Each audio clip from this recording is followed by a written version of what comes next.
CONPAP, Coordination nationale pour l'accompagnement des actions du président Tshisekedi. La RDC est notre alma mater, l'union sacrée est notre avenir, Félix Tshisekedi, notre solution. Pour matérialiser la vision du président de la République, nous invitons les fils et filles du pays dans toute leur diversité à nous rejoindre pour l'accomplissement d'un seul idéal, le bien-être des Congolais. Nous sommes la CONPAP, une synergie d'études, de stratégie, mobilisation populaire, de vulgarisation, de sensibilisation et d'accompagnement des actions du président Tshisekedi. CONPAP, soutien total au président de la République. CONPAP, Horizon 2023. Paris osé et gagné pour l'élite scientifique de l'UDPS et qui a clos les activités de sa conférence sur les grands défis du développement en RDC à Kin Plaza Bayorotana avec pour thème Science au service du peuple. C'est le secrétaire général de l'Union pour la démocratie et le progrès social, Augustin Kabouya, qui a ouvert ses assises de 2 jours animées par des éminents conférenciers tels que le professeur Paola Mwanamouke, le professeur Dr Joséphine Toumba, le professeur Jean-Marie Beya, le directeur général de l'Office des voiries et drainage Victor Toumba et tant d'autres sur des thématiques variées. Dans sa 2e journée de clôture, l'occasion était donnée à Serge Kayembe, coordonnateur de la Coordination nationale pour l'accompagnement des actions du président de la République, CONPAP, de faire le point sur la thématique des différentes réalisations du chef de l'État, Félix Antoine Tshisekedi Tshilombo. D'entrée des propos, le conférencier Serge Kayembe a présenté les avancées dans le sens du développement depuis l'accession au pouvoir du chef de l'État en 2019. Il a situé les cadres de sa présentation en rappelant le président de la République a su recréer et réinventer un nouvel État. Nous allons inviter à cette tribune M. Serge Kayembe. Accueillons-le par des applaudissements.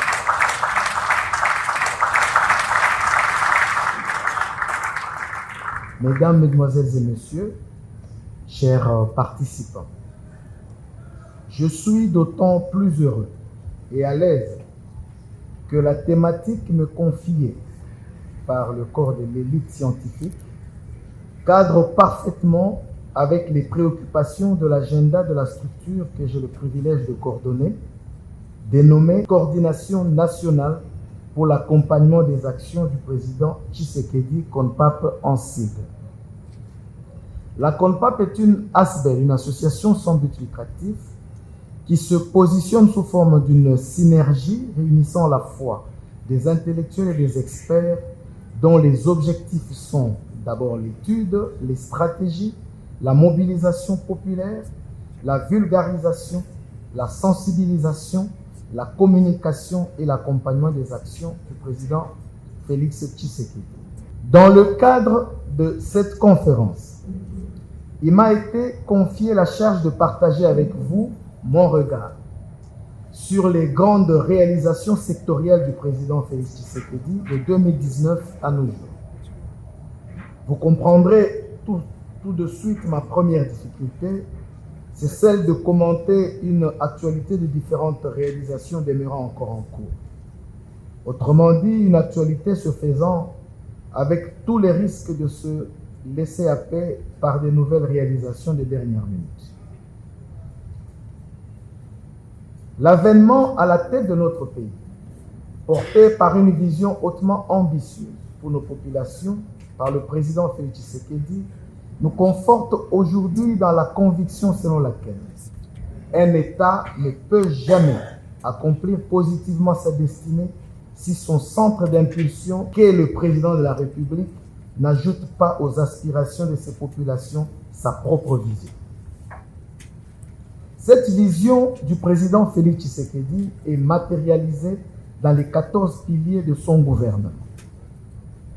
Vous comprendrez donc que dans l'ensemble des priorités des réalisations concrètes, le chef de l'État a priorisé l'unité nationale, la paix, le social, l'éducation, la santé, les infrastructures, les nouvelles technologies et tant d'autres secteurs qui sont porteurs pour le développement.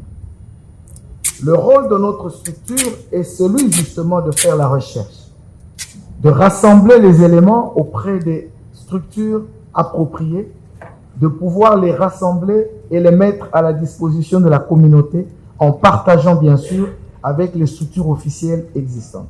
Convaincu qu'avec le président Félix Tshisekedi, la RDC s'octroie une ouverture à d'autres pays, les conférenciers pensent que la RDC est sur une dynamique positive pour laquelle le chef de l'État, Félix Antoine Tshisekedi Tshilombo, a joué un rôle décisif dans l'instauration de la paix et la gestion des frontières. À sa venue au pouvoir, le président Félix Tshisekedi a compris très vite qu'il ne pourra pas réussir à développer ce vaste pays-continent si le Congo n'est pas en paix avec les autres nations. Voilà pourquoi il a entamé une caravane de paix et de diplomatie teintée d'économie avec les 9 pays voisins. Ceci est sa première grande victoire diplomatique malgré quelques soubresauts avec certains autres pays dont les solutions sont toujours à l'avantage de la RDC. Donc, vous comprendrez ensemble avec moi que quand le président de la République prend le pouvoir, sa première mission essentielle, c'était de chercher à construire la paix sur le plan international, mais d'abord avec les 9 pays voisins qui posaient un gros problème sur le plan de la paix avec notre pays. Cela a donné des avantages sur le plan économique dans la sous-région des Grands Lacs. Aujourd'hui, nous pouvons nous estimer heureux que nos populations vivant aux frontières des différents pays voisins ont aujourd'hui l'avantage d'avoir repris avec satisfaction les échanges économiques grâce à la vision du président de la République. Ce procédé est renforcé par la mise en place de la ZLECAf, la zone de libre-échange économique continentale africaine, qui est entrée officiellement en vigueur le 1er janvier 2022, c'est-à-dire après que toutes ces étapes aient été construites. On se souviendra que quand le président de la République prend le pays en main, au niveau national, la RDC venait de sortir de plusieurs guerres autour des frontières et sur le plan du territoire national. Une partie importante de nos 9 pays voisins n'arrivait plus au niveau des frontières de pouvoir faire les échanges économiques avec nos populations vivant autour de ces frontières, c'est-à-dire l'échange entre, par exemple, nos populations qui vivent en Centrafrique avec ceux qui vivent dans la province de l'Équateur. Ces frontières ne permettaient plus ce développement économique de meilleure façon, mais la paix qui est venue autour de ces pays a permis à ce que nos populations qui vivent dans ces frontières ont repris le fonctionnement des activités économiques. Et cela nous a permis d'améliorer sur le plan social le climat humain, le climat économique et le renforcement des relations entre les peuples. L'avènement du président Fachi porte un double exploit. Il a permis de remettre en orbite la RDC au cours d'une constellation où son étoile avait cessé de briller. Depuis plusieurs décennies, la RDC était devenue aphone, inaudible et invisible. Aujourd'hui, vous vous rendrez compte qu'en instaurant une diplomatie agissante, notre pays est désormais présenté sur l'échiquier international, au cœur des grandes institutions et des enjeux sous-régionaux. Nous voulons rappeler ici que quand on parle de la diplomatie sur le plan national et international, c'est d'abord les relations que le pays entretient avec les autres pays du monde. Dans cette forme de relation, il y a des organisations régionales, sous-régionales et d'autres structures qui permettent le développement, les rencontres pour le développement des États. Vous vous souviendrez qu'avant que le président de la République n'entre en fonction, il y a plusieurs organisations internationales autour desquelles la RDC n'avait pas droit à la parole. Je peux vous parler de la SADC, de la francophonie et plusieurs autres sommets autour desquels les membres de nos gouvernements ou les responsables qui représentaient la République démocratique du Congo, soit ne pouvaient pas aller participer parce que la RDC n'était pas en ordre de cotisation, ou pouvaient participer, mais la RDC n'étant pas en ordre de cotisation, le pays ne participait pas aux assises. C'est-à-dire, vous y êtes, mais vous n'avez pas droit à la parole. Et quand le vote se fait et les décisions se font au nom de votre pays, eh ben, vous assistez vous-même d'une manière amorphe et vous constatez par vous-même que les décisions sont prises au nom de votre pays sans que vous-même vous ayez droit à la parole pour défendre les causes nécessaires qui concernent votre pays dans les domaines requis. Aujourd'hui, tous ces problèmes ont été résolus grâce à la vision diplomatique du président de la République. Vous vous rendrez compte qu'au niveau de toutes les organisations régionales et sous-régionales, et même toutes les autres structures qui donnent la dignité de notre pays, vous voyez les membres du gouvernement partir, voyager, participer à des sommets, participer à des conférences. C'est parce que la RDC est en ordre de ses cotisations et sur le plan diplomatique, beaucoup de choses ont été améliorées. Et ça, c'est une victoire importante car les grandes décisions qui se prennent au nom de votre pays, vous y assistez, mais elles se prennent sans vous. C'est quand même quelque chose de très dangereux. Sa démarche a été soutenue par multiples affirmations politiques et des mises en œuvre effectives d'un cadre politique propice au développement. Plusieurs victoires ont été constatées. La première pour moi, c'est d'abord l'élection du président de la République en qualité de président de la République. En tant que membre de l'UDPS, du parti, plus grand parti qui était dans l'opposition en son temps, après 35-36 ans de lutte, et que le parti réussisse à gagner les élections par une voie démocratique, pour moi, cela est déjà une très grande victoire politique qui permet à ce plus grand parti politique aujourd'hui qui organise des grandes rencontres avec des grandes élites que ce parti avait un combat, une vision, et cette vision est dans son application avec des résultats que nous remarquons sur le terrain qui auront besoin justement aussi d'être plus écoutés et plus suivis car le mandat n'étant pas encore terminé, le bilan doit être sûrement encore beaucoup plus positif. Nous constatons aussi la présence de la femme dans la hiérarchie de la gestion républicaine.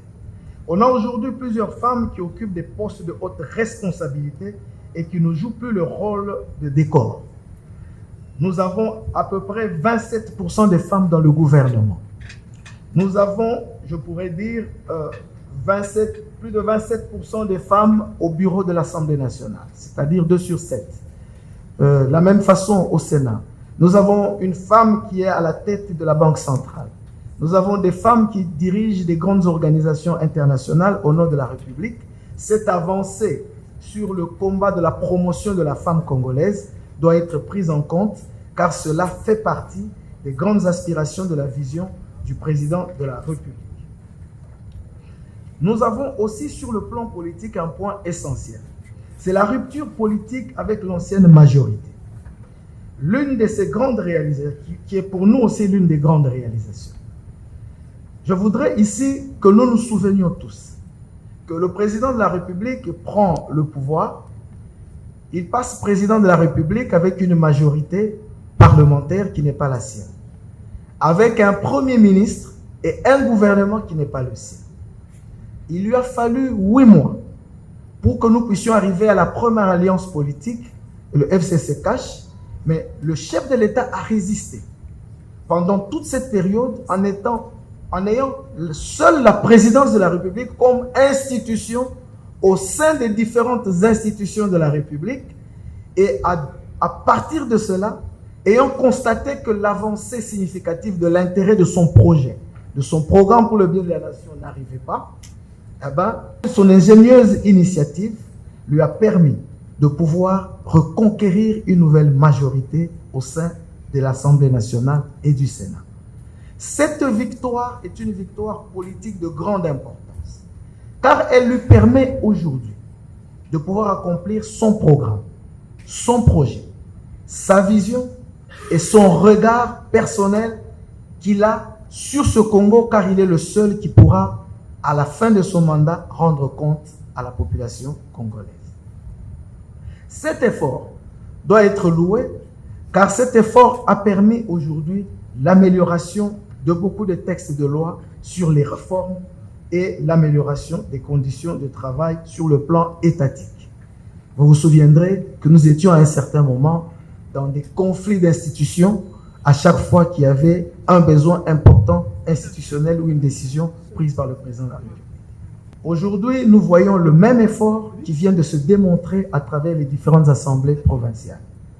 Cela permettra la meilleure exécution du projet du développement à la base qui est celui des 145 territoires et qui pourra se développer dans la transformation agricole, qui est le socle de la richesse verte de notre nation. Et cela est un atout très important. Vouloir développer le Congo à travers le projet de développement des 145 territoires, on ne pourra pas le développer si on n'a pas une meilleure assise et un meilleur contrôle de la gestion des provinces. Cela permettra aux responsables de ces territoires de pouvoir travailler en harmonie avec les décisions prises au niveau du gouvernement central. Et ce projet nécessite une meilleure exécution pour que ces travaux qui ont déjà commencé puissent nous permettre, d'ici la fin de la campagne électorale, de renforcer et de renflouer les efforts du président de la République dans son bilan qui est très attendu et qui est largement positif.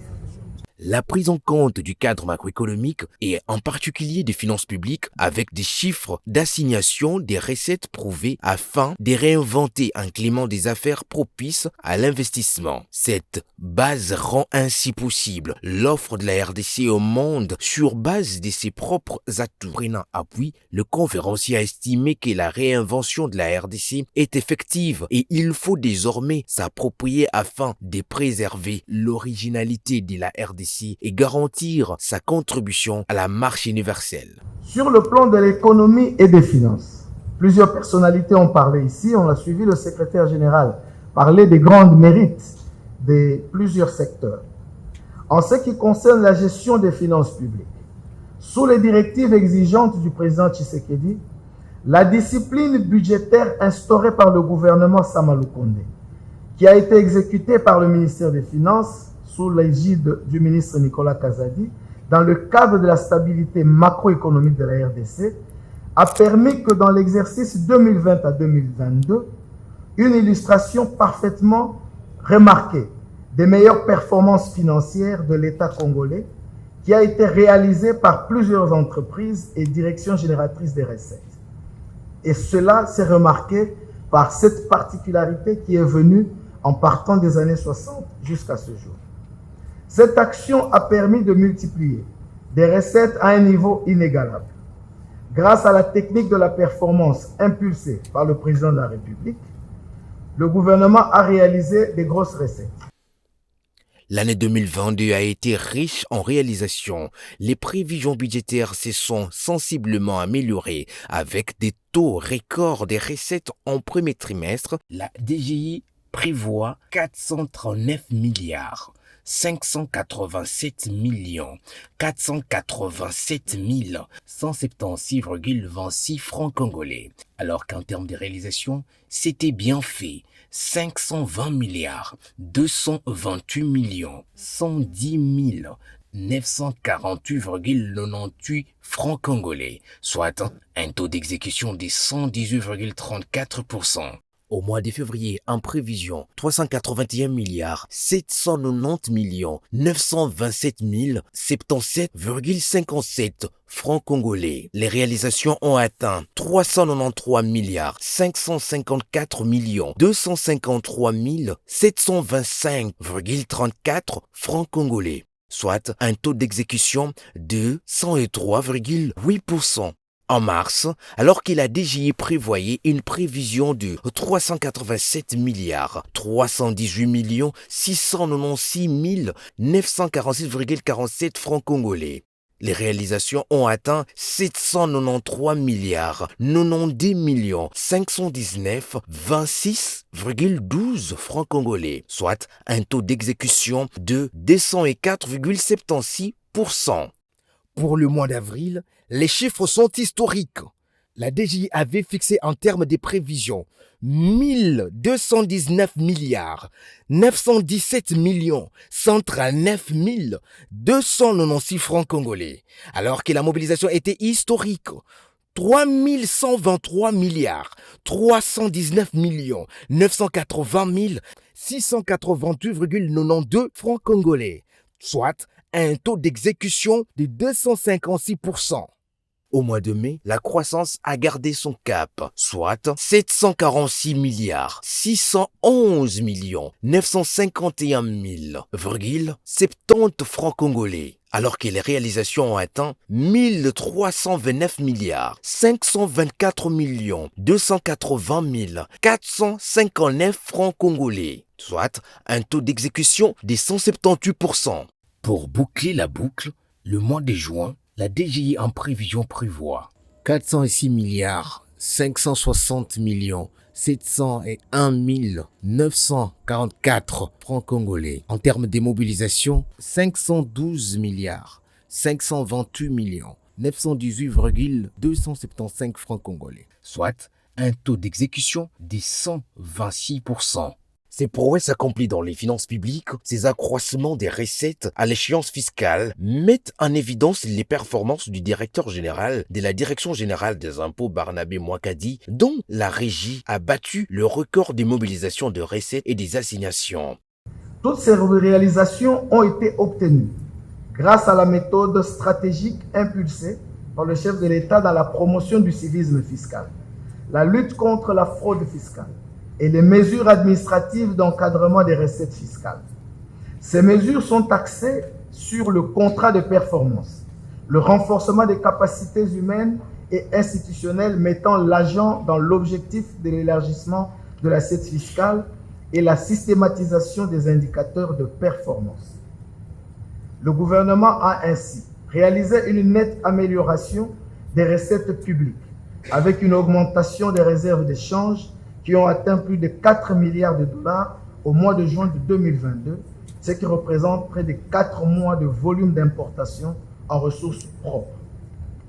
Dominique Strauss-Kahn, professeur d'économie, ancien directeur général du Fonds monétaire international et ancien ministre français, disait « La croissance est indispensable pour le développement d'une nation. Pour y arriver, il faut y mettre des moyens. Et le moyen le plus solide de la croissance repose sur la confiance à laquelle il faut joindre la crédibilité. Il n'y en a pas de baguette magique quand le peuple a confiance aux initiatives de ses dirigeants telles que la création, l'innovation, la formation, la qualification, il est possible d'accéder à la croissance. Le conférencier prend cette citation en exemple pour justifier la technique utilisée par Félix Tshisekedi dans la lutte contre les malversations financières, les détournements et la corruption dans les finances publiques, en dotant toutes les structures génératrices des recettes et parties prenantes à la croissance des moyens susceptibles d'améliorer les conditions humaines et des travails tels que la création, l'innovation, la qualification et surtout la confiance et la responsabilité. Le conférencier Serge Kayembe a donné l'exemple de l'inspection générale des finances,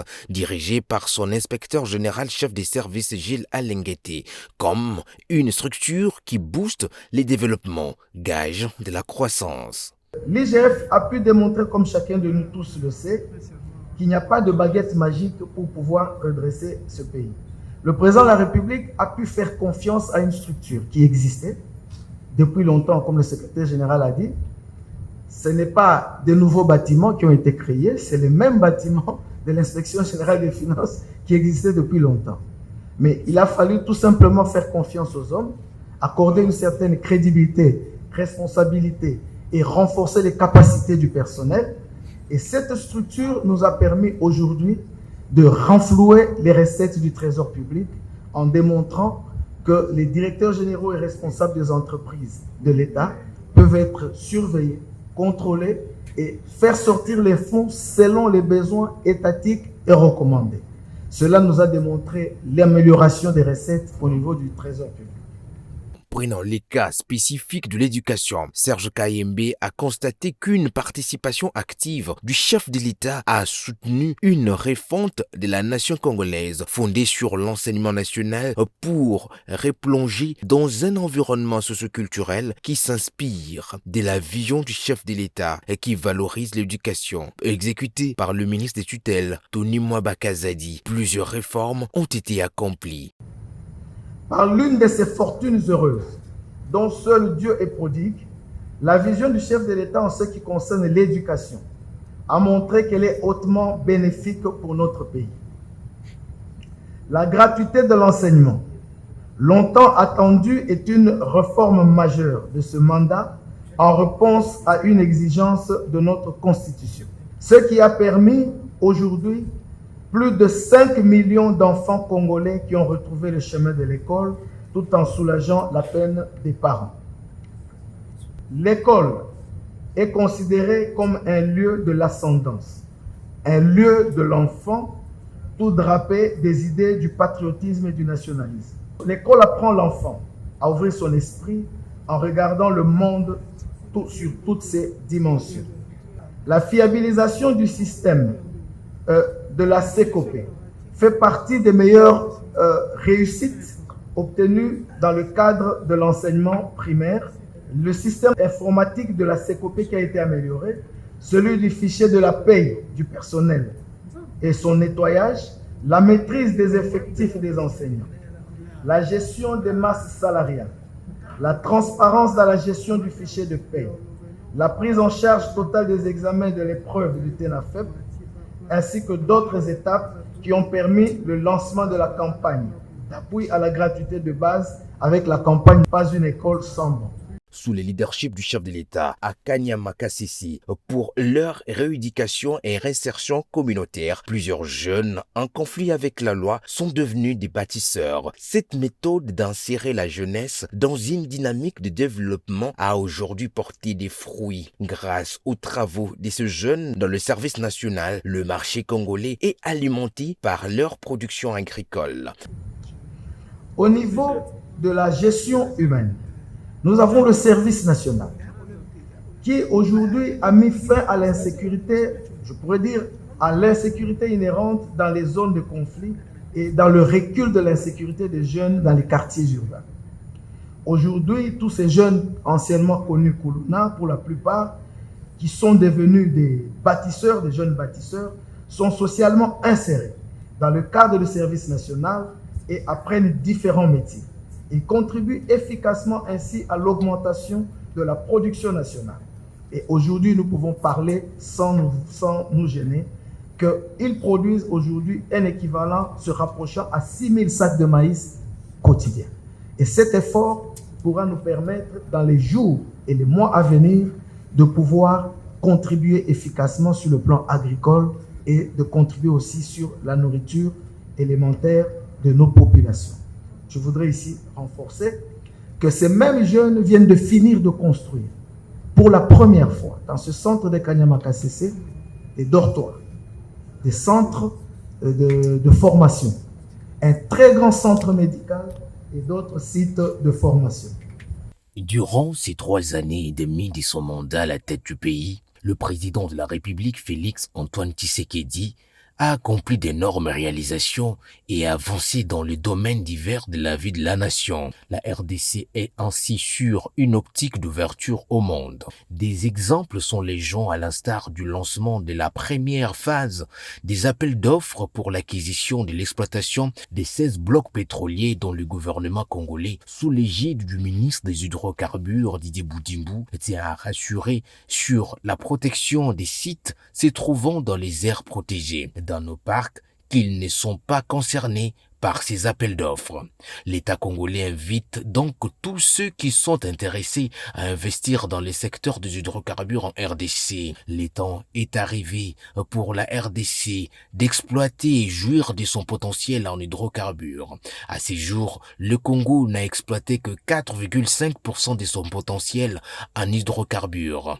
95,5% sont encore à exploiter. Ces 16 blocs représentent 670 milliards de dollars américains en termes de valeur. La population locale sera totalement bénéficiaire.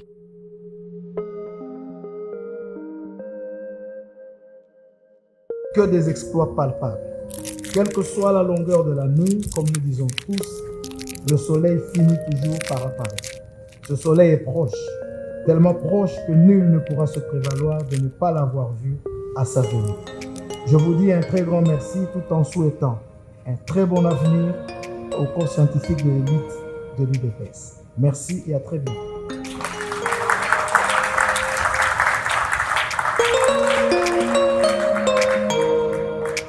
Nous remercions vivement M. Serge Kayembe pour cet exposé qui nous a rafraîchi la mémoire sur les grandes réalisations dans différents secteurs qu'a réalisé le chef de l'État depuis qu'il a pris le pouvoir. C'est très important de nous faire ce genre de mise à jour parce qu'on reste avec des réalisations un peu de manière éparse, mais ce genre de communication permet de nous rafraîchir la mémoire et de voir que le travail est en train de se faire. Merci beaucoup, M. Serge Kayembe. En sa qualité de coordinateur national de la CONPAP, Serge Kayembe a remercié du fond du cœur le secrétaire général Augustin Kabouya et tous ses collaborateurs, le membre de l'élite scientifique de l'UDPS, de l'avoir invité à ces assises hautement riches en connaissances. Bon vent à l'élite scientifique de l'UDPS, que Dieu bénisse la RDC.